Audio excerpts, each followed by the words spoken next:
What's up, everybody? Gerard here, as always, with your 3T Podcast official YouTube channel. It's Wednesday. That means Raw and Smackdown QuickTake reviews, the good, the bad, and the ugly of WWE programming this week.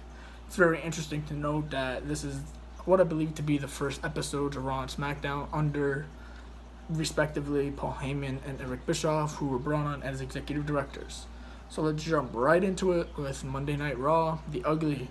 The Raw Tag Team titles once again are going missing. Yeah, again, no mention of the Revival. Not even with the Shane McMahon stuff they're doing. They didn't even come out just being right behind them. Something, you know what I mean? Just have them on the show.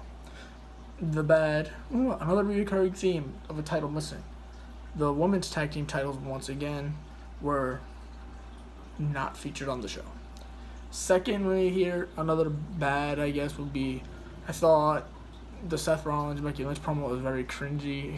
It kind of seems that they're not totally comfortable using their relationship as a storyline on television. Hopefully, in the next coming weeks, they kind of find a remedy for that. But Raw was filled with very good stuff for sure. The 24/7 stuff with Drake Maverick and his wife and R-Truth, hilarious as expected, right? You had the Mike Bennett and Maria Kanellis stuff. I guess, I don't know if I can say it on YouTube, but is Mike Bennett a cuck? No one knows. But a lot of people were talking about that. They were also talking about Braun Strowman and Bobby Lashley, a feud that everyone's been kind of burying when they've been doing like the arm wrestling and the tug of war and that crap. They did an angle to kick off Raw where the stage got blown up. Pretty cool, right? It makes me care about that feud a little bit more. It adds more heat to it. And then Corey Graves saying, holy shit, was pretty funny too. You could kind of push the lines with PG, and I hope WWE's starting to realize that. Another great thing was the Bullet Club. Let me take that back. The Club reunion. Yeah. So Anderson and Gallows finally convinced AJ to join them in the dark side, essentially, and become a heel. He destroyed Ricochet after Ricochet retained the United States title. Another quality main event for Raw. Right? So I'm very interested to see where they go with this club thing. Maybe they add Balor to it.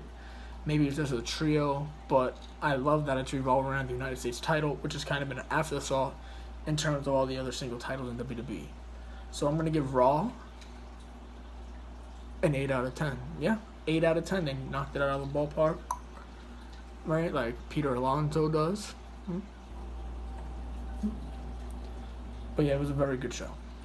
And if this is what we're going to be seeing under Paul Heyman, I'm very excited for that. Now let's get into SmackDown.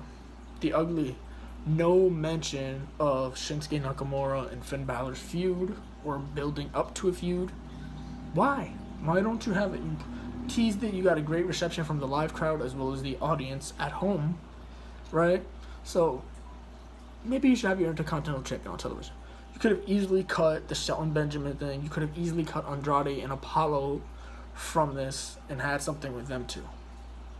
Right? Maybe you could have had Balor and Apollo versus Shinsuke and Andrade.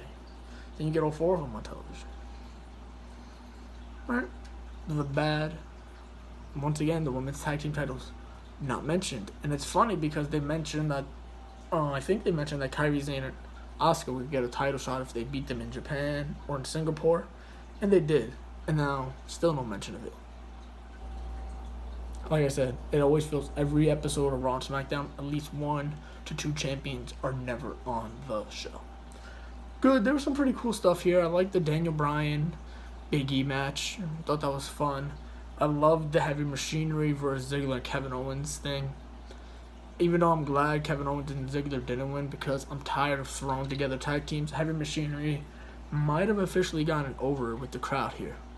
About damn time, right? Otis is hella impressive, and I love how they build the hot tag for him. Then we had what really stood out to me on Raw. Not Raw, SmackDown. See, because Raw was so good, I'm still trying to want to talk about it. SmackDown, we had Kofi and Samoa Joe's continue to build up to their WWE title defense. Well, Kofi's WWE title defense at Extreme Rules. They did the whole middle finger bit. Like I said, they're exploring what they could do within PG television. And it's interesting that it's Kofi doing it. And it played off very well with the crowd, and they loved it. Kofi is probably my favorite champion in WWE right now. For sure. Now, for SmackDown's rating, I'm going to give it a 6 out of 10.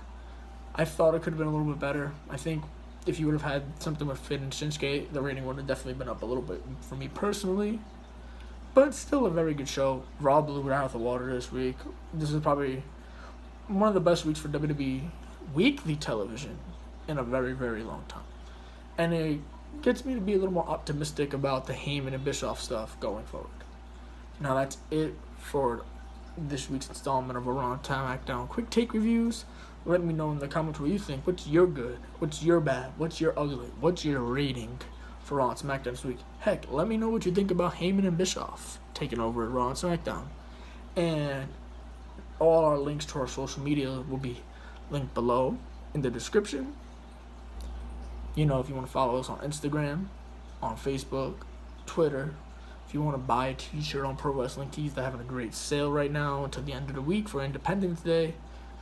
You know, if you want to check us out on Wrestling Post, you know, best directory for professional wrestling out there right now.